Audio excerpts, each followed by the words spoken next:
Hello, my name is James Simon. I'm a nephrologist at the Cleveland Clinic, and I appreciate the opportunity to participate in this Alport syndrome family meeting.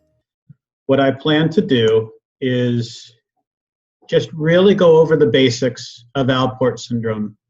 Some of you have seen a lot of this presentation in the past if you've been to the last meeting, but it really it levels the playing field so everyone understands the language that we talk about.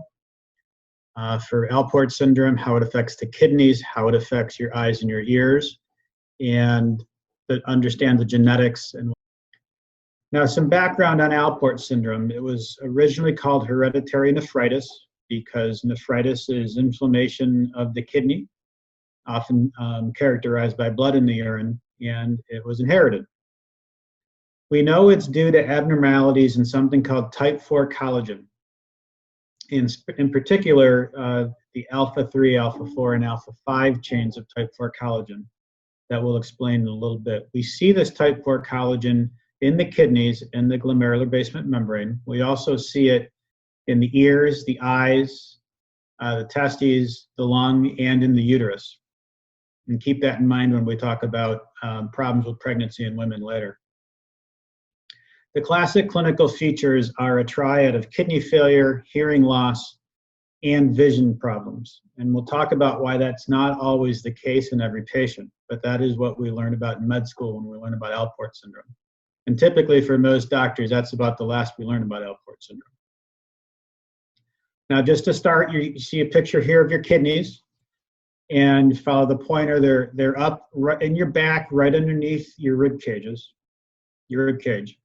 And then if we blow up the kidney to this slice on the right, the blood comes in the artery, which is in the red, and it flows around the periphery here in what we call the renal cortex.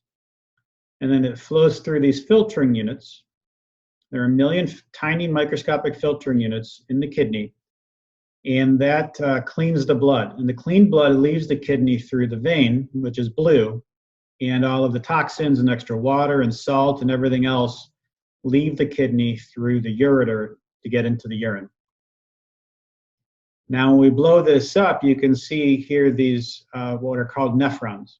And over here on the right, this nephron is this entire complex of blood flowing into this filtering unit called the glomerulus. It flows in and flows back out. The urine flows through this set of tubules. Now, the one thing about the glomerulus is it's pretty much just a microscopic glorified colander. It has a series of holes, and anything that can get through the holes gets into the urine. And it's the job of these tubules here. They're really the microprocessors. They pull back a lot of stuff that gets into the urine that shouldn't get there. But two things that should not get into the urine from the glomerulus are blood and protein. And if they're getting through the glomerular membrane, that means that the membrane is not working very well. Now, if we blow up on one of these filtering units, or these glomeruli, we have the blood flowing in through the afferent arteriole and flowing out through the efferent arteriole. And in between, this filtering unit is basically this arteriole, this small artery, breaks up into these even smaller capillaries or blood vessels. And they're so thin that the water and toxins can filter across the membrane. And you see this cap here, or Bowman's capsule, that captures the filtrate, which becomes the urine and drains it out of the tube. Now, if we blow up one of these capillaries, or these tiny blood vessels even bigger, you can see that it's wrapped in this podocyte network, and this is what we call a podocyte, or an epithelial cell. Now, if we look on the inside, there's a cell layer called endothelial cells. Endo means inside, so that makes sense. On the outside, it's epithelial, or a podocyte. And the reason it's called a podocyte is because these finger-like projections are called foot processes. So podo meaning foot. And they zip together to really create a barrier. Now, in between the podocyte and the endothelial cell is this thin gelatinous membrane called the glomerular basement membrane. And that's the focus for Alport syndrome. Now this is an electron micrograph. It's very, very blown up, but this is what we look at when we look at kidney biopsies. And right here you see one of those capillaries. Okay, the open space on the inside is where the blood flows through. You see those podocytes, or those nice hump-like projections on the outside. And that thin layer that wraps all the way around, and it's actually the same GBM for all of these capillaries. It's a shared GBM in this unit. That's the glomerular basement membrane. And that's what becomes abnormal in Alport syndrome. Now that GBM, one of the primary components of the GBM is type 4 collagen. And type 4 collagen is made up of trimers, or ropes of 3 proteins, of alpha chains, and we have alpha 1 through alpha 6. What that does is it provides cushion and support structure for that membrane and allows it to be an effective filter. Now there's 3 types of type 4 collagen. Even though you have 6 chains, there's only 3 types because they can only form in certain combinations. And the ones we're concerned with right now are the alpha 112, so that's 2 chains of collagen alpha 1 plus a chain of alpha 2. That makes up the GBM when you're in the uterus and you're still developing before you're born. But after you're born, the genes switch over and we start making the alpha 3, 4, 5. So it's one of each, a 3, a 4, and a 5. And for whatever reason, these work out because the membrane becomes thicker, it can handle the pressures better of a fully developed human kidney. And that allows it to support the filtration and the function of the kidney. So what we see here is we have an alpha 3, an alpha 4, and an alpha 5 chain. These are called monomers because they're single chains. Now they come together and they zip together to become a trimer. And they just form it, the head's there, and they just wind together down till they're completely wound together as a rope. Then 2 of those trimers form together and form a hexamer. And then 4 of those hexamers join together and form a tetrahexamer. Now that's important because that's actually the package that gets delivered out of the cell into the GBM. Now it looks simple here, this tetrahexamer, but this is actually a 3D version of the tetrahexamer to show how complicated it is when it folds together. So if we look and take a picture of the glomerular basement membrane, that's the white part in the middle. Down below, we have the endothelial cell, which lines the inside of that capillary, so that's the blood space down below. Up top, we have the podocyte, or the epithelial cell, with those nice foot processes, and above that's the urinary space. Now, when the fetus is forming their GBM, both the endothelial cell and the podocyte make your collagen 112 and form the GBM. So both cells are participating. But after birth, that collagen 112 gets resorbed, and now it's only the podocyte that's making the alpha 3 and 4 and 5 chains to make the GBM. And that's where the problem lies, is the mutations are really a problem of the podocyte not being able to make the correct type 4 collagen. But you can see that this GBM is thicker, and if you don't have that, so that you can't make your 3, 4, 5 trimer, so in this case we're missing an alpha 5, and the one thing that's interesting about this is that if you don't have one of the chains, you can't just make a 3, 3, 4 or a 3, 4, 4. You have to have all 3 to make that trimer down below. So if you're missing one of them, which is a severe mutation called a deletion mutation or a nonsense mutation where you're not making the protein at all, that's going to have the severest manifestations, you don't make that trimer. And then your kidney resorts back to making that 112 collagen. The problem with that is you have that thin basement membrane. So anybody with severe Alport syndrome that has a deletion mutation or for some reason can't get that type 4 collagen out into the GBM, they start off with thin basement membranes because it's made up of the alpha-1,1,2. So now if we look, I kind of turned the electron micrograph on its side to line up here. So these are capillaries. The yellow is the glomerular basement membrane wrapping around like we saw before. And the inside here, the red is the blood space inside the capillary. The podocytes are the blue. What happens with kidney failure is you start off with this thinner basement membrane.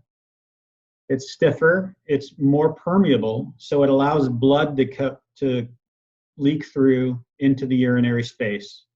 So most people with Alport syndrome end up having blood in the urine from birth because they're starting out with this thin basement membrane. Now it's going to be a little different for X-linked females that we'll talk about. But because this membrane is so thin, it doesn't absorb the pressure that it's exerted for all the blood flowing through there. And that causes a lot of downstream effects. The first thing is endothelin, which is released by the endothelial cells, binds to endothelin receptors on the mesangial cell. And the mesangial cell sits in the middle and kind of holds all those capillaries together and provides some tension on them. And that irritates the mesangial cell. And the mesangial cell starts to invade the basement membrane. It sends out these feelers or these stalks.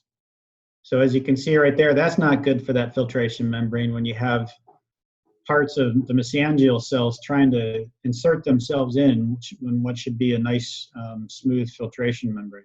It also secretes something called TGF-beta, which then increases scarring in the kidney.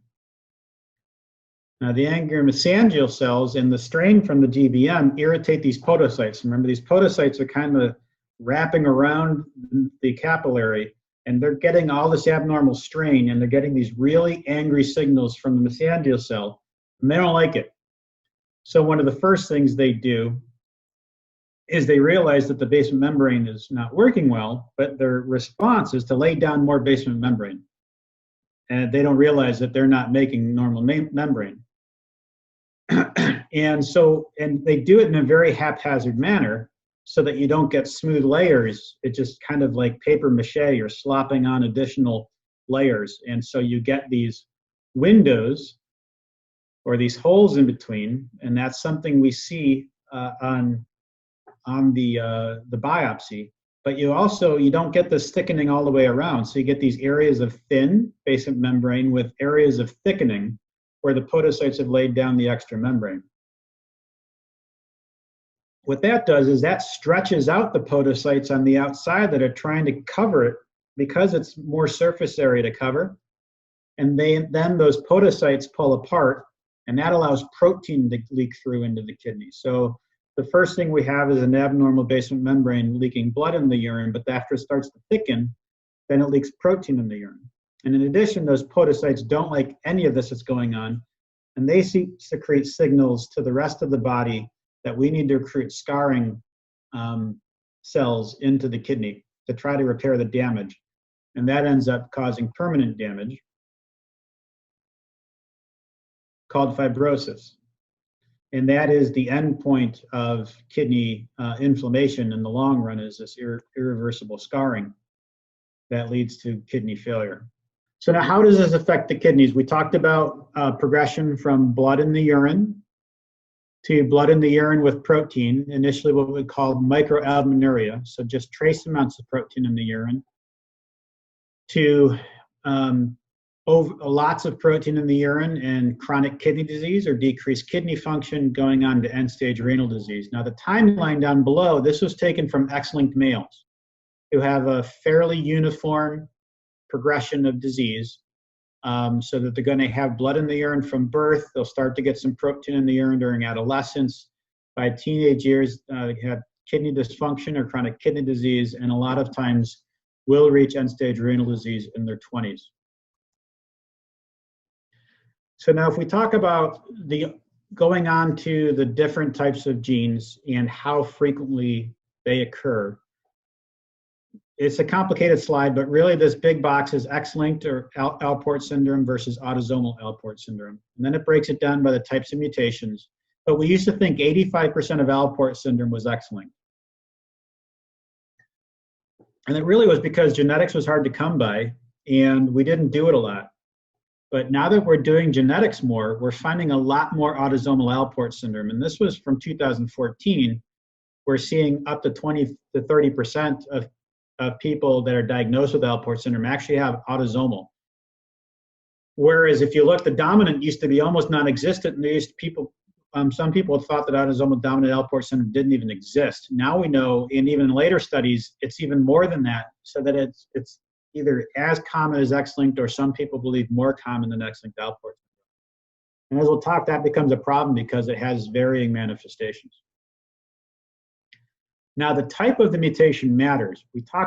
I really glossed over this missense or nonsense or deletion here, but we're going to get into it here. If you have a nonsense or a deletion mutation, that means, if you remember, you're not making that protein, all right? That's going to be the most severe manifestations. So this is X-linked males by the age of 30. So this is really just for X-linked males. But if you have an X-linked male who has a nonsense or deletion mutation, 90% of them are thought they developed end-stage renal disease and developed hearing loss by the age of 30. If you have a splice site mutation, all that means is that the protein doesn't stop being made where it should, and you end up making some extra parts of the protein. It's longer. It doesn't necessarily work or fold well. But that's still going to be more severe manifestations. Not quite as severe, but lots of hearing loss, about 70% developing renal failure by the age of 30. Now, missense mutations, which in my experience are the most common, what that does is that swaps out one piece of that protein for another. And it's only one tiny amino acid. And it doesn't allow the protein to fold correctly and assemble correctly. So much lower incidence of renal failure, only 50%. That's still a lot. But but the important thing to note is that not every male with Alport syndrome who has a missense mutation goes into kidney failure or develops hearing loss in their 20s. And I've had X-linked Alport syndrome males who've had preserved, although impaired, kidney function well into their 50s. Now, if we break these missense mutations down a little further, if the protein doesn't fold right, the cell can have problems getting that protein out of the cell because it has to get taken out by what are called chaperones. If the protein can get out of the cell, if it can fold properly, form that trimer, and get out of the cell into the membrane, it may not look right and act right, but at least it's in the membrane. And so there was a study just out of KI reports this year that showed that if you had that type of a mutation where you could get it out into the membrane, you had less proteinuria and you had milder kidney dysfunction. But if that protein got stuck in the cell and could not get out, you had more severe protein and more severe kidney dysfunction. So that's an interesting development that we found in the last year. Now, if we look at autosomal Alport syndrome, we spent a lot of time talking about X-linked Alport syndrome because it's pretty much the most uniform disease when we talk about X-linked males. Autosomal recessive, not nearly as common, but the clinical course is very similar to males with X-linked. So if you're a male or a female with autosomal recessive disease, you're going to have a severe course because, again, you're not making both of those alpha 3 or alpha 4 genes are going to be mutated. You're not going to make normal type 4 collagen. But again, depending on whether you have a deletion nonsense mutation or just a missense mutation where the protein's made but it doesn't act right, that will depend on how severe the disease is going to be. Autosomal dominance kind of out there on its own. The course is similar to X-linked, only being that you don't know just because you have the mutation whether you're going to have no manifestations, blood in the urine, or all the way to kidney failure. And these patients on biopsy can have thin basement membranes, or they can have variable severity of the changes that we went over on the biopsy. And then we have this other expanding categories of Alport syndromes that aren't necessarily called Alport syndromes yet. So just a pun on Harry Potter, that which has not been named Alport syndrome. We have thin basement membrane nephropathy, or thin basement membranes. It's very mistermed benign familial hematuria because we now know that it's not a benign course. These patients are diagnosed because they have blood in the urine and a kidney biopsy shows thin basement membranes. And when you do genetics on these people, at least 40% of them have mutations in their type 4 collagens, namely the alpha 3 and the alpha 4 genes. Now remember, those are your autosomal, not your X-linked. And what we found is of that 40% that have mutations in the type 4 collagen, a significant number get some degree of hearing impairment, and almost half get some degree of kidney dysfunction. So thin basement membrane, there's a lot of advocacy now to start calling thin basement membrane nephropathy autosomal dominant Alport syndrome.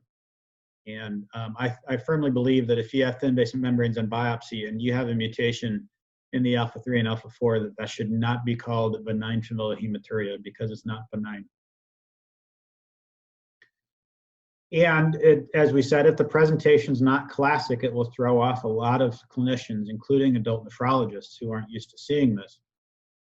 And then if they're not experienced with Alport syndrome, they'll develop a therapeutic nihilism, meaning if they can't treat it, it's not something they should be spending a lot of time with. And I'm sure there are a lot of patients who have had nephrologists who really have not seemed that interested or shrugged their shoulders and said they have Alport syndrome, but there's not much else they could do.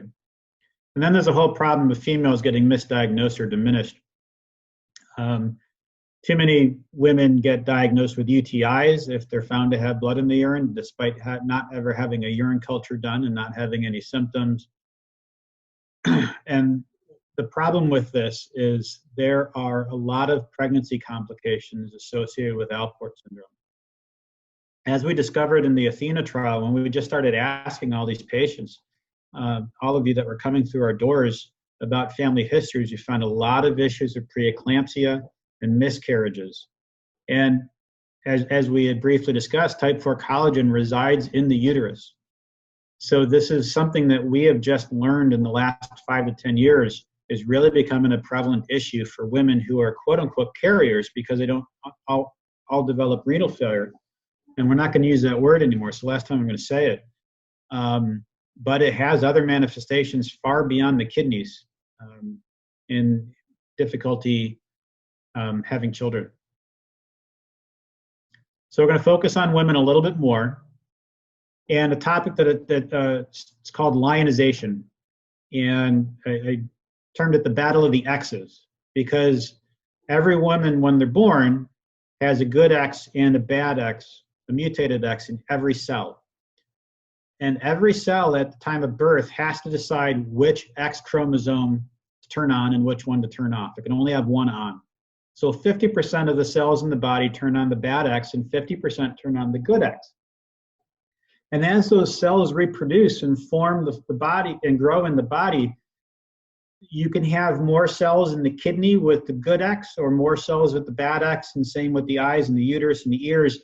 And that's why every single woman with X-linked Alport syndrome is different, because of the lionization and the how those cells reproduce and populate in the body varies on how severe the Alport syndrome is going to be.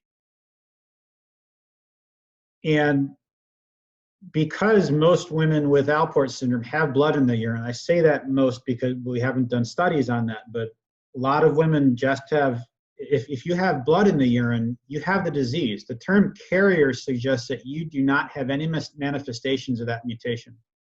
And that's not true if you have blood in the urine. That means that basement membrane is abnormal.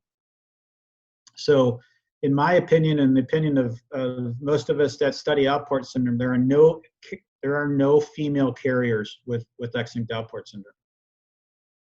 And as we discussed, you can have just blood in the urine alone. You can have hearing loss. You can have proteinuria and kidney dysfunction. And as we've learned a long time ago, up to 18% of women with X-linked Alport syndrome develop kidney failure and need dialysis or a transplant by the age of 60. That by no means is a benign disease. And just as importantly, there's a 50% chance of passing this on to their children. So it's important to diagnose our women with X-linked Alport syndrome and give them the type of genetic counseling and family counseling they need. Now, the last couple of slides, I really just want to focus on, if you're developing kidney failure, what to expect, what the course is, and how to follow your kidney function. So we use 2 metrics for kidney function. The creatinine, that's produced by your muscles, and you get it with protein in your diet, and it's cleaned out by the kidneys. So it's a marker of how clean your blood is. Higher creatinine levels mean that your kidneys are not cleaning the blood out as well, so it's worse kidney function. The problem is, since it's dependent on your muscle mass, it goes down as you age. Women have lower creatinine levels than men. And so there's no normal creatinine value that everybody can say, yes, I have that creatinine value, that's normal for me. So we take that creatinine, we plug it into an equation, whether it's the MDRD equation or the CKD-EPI equation, and we come out with what was termed the estimated GFR, or glomerular filtration rate. And it's basically how efficiently the kidneys are cleaning the blood out.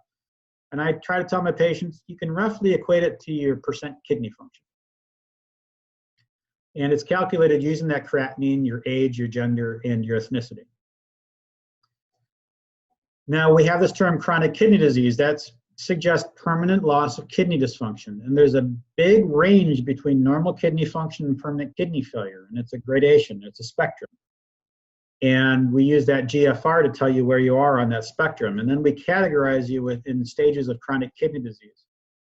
Now, if you have evidence of kidney damage, either protein in the urine or a biopsy showing that the kidney is not right, and your kidney function, your GFR, is still pretty high, greater than 90, you have stage 1 chronic kidney disease. Now, people with GFRs over 90 that don't have any kidney dysfunction, they're normal. They're not considered CKD.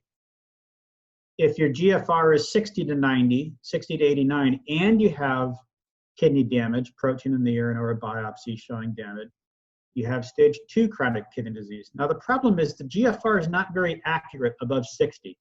So I tend to tell people that they have stage 1/2 CKD, because it's really hard to tell how accurately that GFR, if it's 75 or 95. It becomes much more accurate once you get under 70 or 60. And at those stages of CKD, you don't have to have protein in the urine, you don't have to have a biopsy or anything else telling you have kidney dysfunction. We diagnose it solely based on the GFR. So stage 3 chronic kidney disease becomes the category that most people are diagnosed in, because you only need that lab test to tell you had kidney dysfunction. And that is, stage 3 is from a GFR of 30 to 59. Stage 4 is from 15 to 29. Now, this is the pre-kidney failure stage. Once you get into stage 4, the odds of going all the way into kidney failure go up quite a bit. And then stage 5, chronic kidney disease, is GFR less than 15. That's pretty much kidney failure. The difference between stage 5 chronic kidney disease and end-stage kidney disease or end-stage renal disease is, once you go on dialysis or get a transplant, you're end-stage renal disease. But if you're not on dialysis yet, and you have a GFR less than 15, we call you stage 5 CKD. So what happens if you're told that you have your GFR is greater than 30? We generally educate you about your kidneys and CKD, and if we know you have Alport syndrome, we try to educate about Alport syndrome and what to expect. But in general, people are more, and again, this is not necessarily the Alport syndrome population, but people with diabetes, heart failure, high blood pressure, they're more likely to die of heart attacks or strokes than they are to ever go and see a dialysis machine if they're in stage 3 or higher. So we really focus on blood pressure, cholesterol, diabetes, really the heart protection. And we do that for our Alport patients too, because the risk of heart disease, heart attacks and strokes goes up as the kidney function goes down. And we follow for other complications of chronic kidney disease like anemia. We look at your phosphorus levels, things like that. And depending on where you are with the GFR, how stable it is, we may see you every 3 months, we may see you every 12 months. If someone's GFR is 55 and it's stable, I may not see them again and tell their primary care doctor to send them back to me, if the kidney function goes down. I won't do that for my Alport patients, but I will do that for other patients with CKD.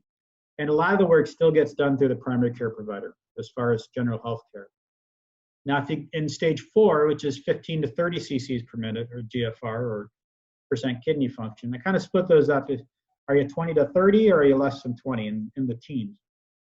In 20 to 30, we really make sure patients get kidney failure education, orienting on understanding dialysis, peritoneal dialysis versus hemodialysis versus transplant, and trying to get you involved with the discussion and what your wishes are going to be. In Alport syndrome, we really shouldn't have any excuse for not trying to get a transplant evaluation done, because we know that this is going to progress at a relatively predictable rate. And then in some patients who are very old and very sick, the question comes up whether dialysis is even appropriate and whether it's going to be helpful.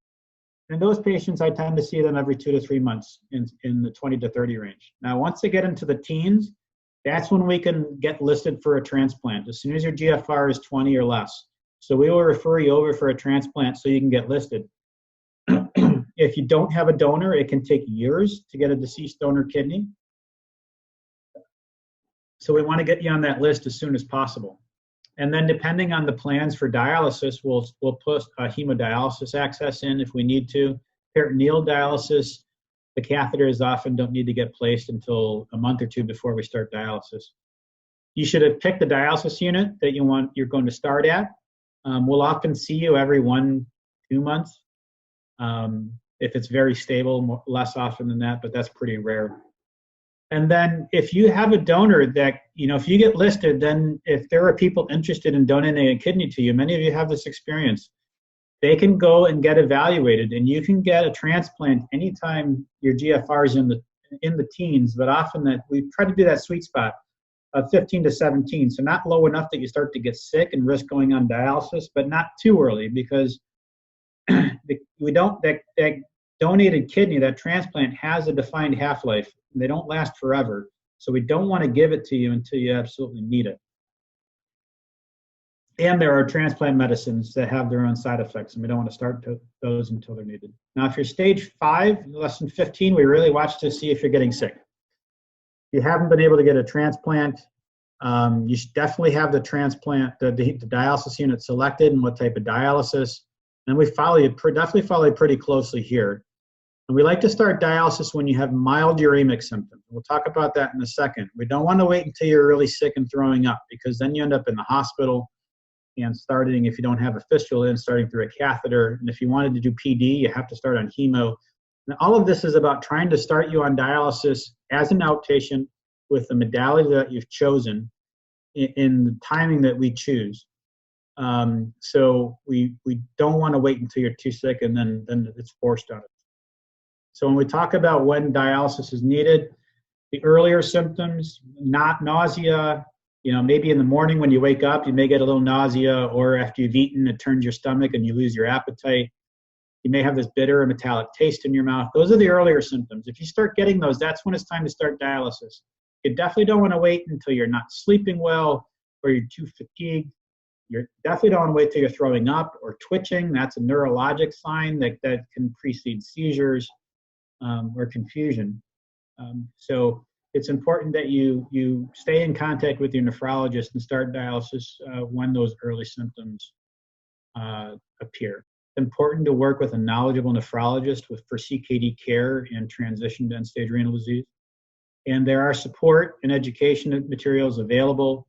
The Alport Syndrome Foundation is really a great source of both emotional and knowledge support for you. If you're not a member, I recommend you get involved, at least, and visit the website and learn as much as you can about Alport syndrome so that you can help drive your train, and oftentimes you can help educate your caregivers. Thank you very much for your time. I appreciate the opportunity to share this talk with you.